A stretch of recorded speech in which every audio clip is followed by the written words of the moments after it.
हम लोग आज बहुत आनंदित है और हमारा बीजेपी गवर्नमेंट आने के बाद हमारे मुख्यमंत्री और अर्थ मंत्री फिनेंस मिनिस्टर हम लोगों के लिए 20% डीए घोषणा की है और हम लोग प्रीवियस गवर्नमेंट के टाइम में हम लोग बहुत वंचित थे।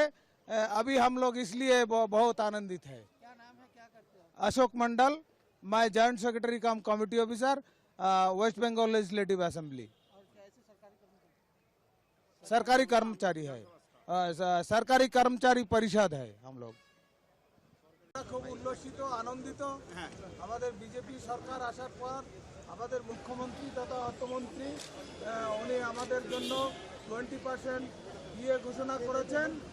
আমরা দীর্ঘদিন বঞ্চিত ছিলাম আগের সরকারের আমলে, আমরা তাই এখন অনেক আনন্দিত। আমরা খুব আনন্দিত। आज आप लोग আপনারা কারা সেটা বলবেন তো? আমরা সরকারি কর্মচারী এদিকে চলে না, ওদের ক্যামেরার পেছনে কেন? সংগঠনের নাম সরকারি কর্মচারী